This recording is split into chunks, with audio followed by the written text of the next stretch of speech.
The best way you can support me is with a simple subscribe. Subscribe to my channel for more content like this. Mr. TALIAFERRO TV, how's everybody doing? All right, so here's what we've gotten from this Carmelo Anthony and Lala Anthony saga.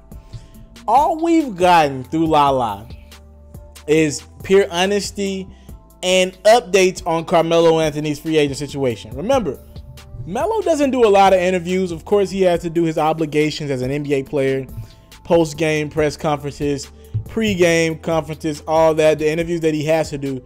But outside of that, you don't see guys like Carmelo Anthony or LeBron James or Dwayne Wade calling in the ESPN, calling in the Fox Sports. They don't need the publicity. They don't need the popularity. They're good. They're good. Their popularity is set in stone. And their legacies, I believe, maybe Melo's legacy is still a work in progress, but people know who Carmelo is worldwide, right? It's just not a this country thing. People know Melo everywhere in this world. And when you talk about Carmelo Anthony, because he's so quiet and because Lala has called him his actual name, which is Melo, he's just a mellow, chill person, you don't get a lot from him. So throughout his years in Denver and New York, we haven't heard of a lot of Melo's displeasure with the organization. Remember, when he got traded from Denver, he was pretty much destined to be in New York, and the Knicks and the Nuggets just traded him to the Knicks, but there wasn't a lot of Melo frustration out in the media, right? He just wanted to play in New York. Since he's been in New York, he's dealt with a lot of bad times. I believe he's underachieved as a basketball player, not getting his team to the playoffs and to the second round as frequently as I believe he should be able to do with the talent they have. And since Phil Jackson came in, Phil Jackson did nothing but dog that man out as the VP. And Melo took it like a G. He didn't get on social media and tweet with Phil Jackson or get in interviews and talk about Phil. He remained a professional, and salute to Carmelo for that. I believe sometimes as basketball fans, we wish Melo was a little bit more vocal and talked about his situation a little bit more, kind of how LeBron talks about his situation a lot during the media, and he gives you signs that he's unhappy or happy or whatever you might be. Melo doesn't do that. He does the complete opposite, right? So he's kind of damned if he do, damned if he doesn't. So the best thing that's come out of this Melo and Lala saga is that Lala has been able to speak on whatever she wants, and because her and Melo are, in her words, quote unquote, separated, it's not like Melo can be like, hey, stop talking on my situation. He ain't got the room to talk right now. After Melo reportedly has cheated on Lala, he's in the doghouse. So he doesn't get the room to say, don't talk on my situation in interviews. Don't do that. It's not like Lala's disrespecting him, but she can speak on whatever the hell she wants to speak on. So this morning she did a Breakfast Club interview, and it was a pretty good interview. I like this interview. And Lala was talking about her current situation, and they asked her about if Carmelo does get traded, what's going to happen, and this is what she said. When they brought it up to Lala, she said, I'm not moving anywhere. Then Charlamagne asked her, if Melo moves, you're not going to move? And then Lala was like, we not at that place right now. And then later in the interview, they revisited Melo possibly going to Houston or whatever other team. And she was like, New York has not panned out to be what Melo thought it would be. His problem is he's too loyal to a default. So we've gotten the most in any offseason from Carmelo Anthony because he cheated, right? Because now Lala can go say whatever she wants in interviews because they're currently separated.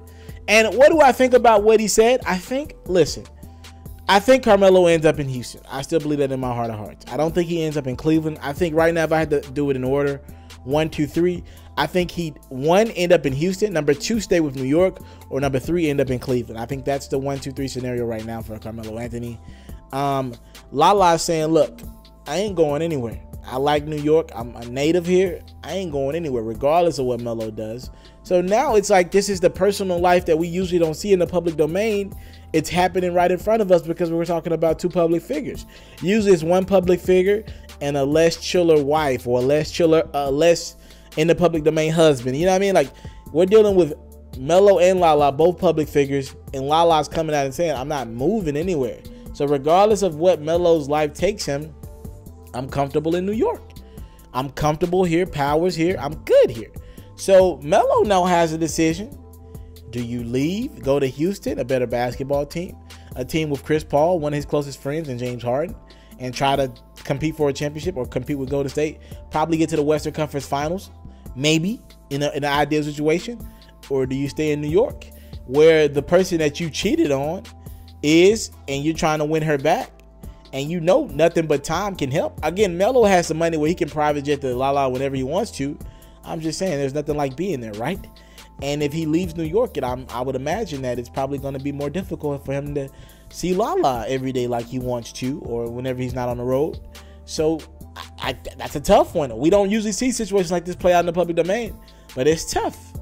We get an update from Lala. She tells us that Melo, listen, man, she says she's not moving regardless of what Melo's do. She's staying in New York, and she's like, we're not even there yet to even discuss if that happens, what we would do, because Melo's still in the doghouse, right, for cheating, reportedly. Talk to me, comment box below. The best update we can get is through his wife, and who better a source, right? Technically, they're still together. They're separated right now, but who better a source than Lala? She says Melo feels as though he's been too loyal to New York, and I agree, man. Been too loyal to this team, and that's his personality. But I do believe Melo's personality is to be just a player and not the GM, right? I think LeBron has that in him to be a GM or be his own agent and his own manager, even if he didn't have great friends around him. I don't think that's Melo's personality. I think he just loves playing the game of basketball. He loves playing in New York, but he also realizes now, maybe a little too late, that he's not being treated right. They're not getting the requisite pieces around him. I think that is part of it, and I also think Melo has underachieved. So we'll see how this goes. But Lala has said she's not moving to Houston, regardless of what Carmelo does, right? Talk to me, comment box below. Thank y'all for the time. Let's support. Don't take it for granted. Salute. I'm out. I want to salute you, homie, you know, for building your own thing and doing your own thing, creating your own platform, your own website. I got one life to live out my dreams, and I'm giving this thing all I got. I interview celebrities. I talk sports. I represent the culture. Right now, you're turning up on itsmrtaliaferro.com, shawty. Yeah.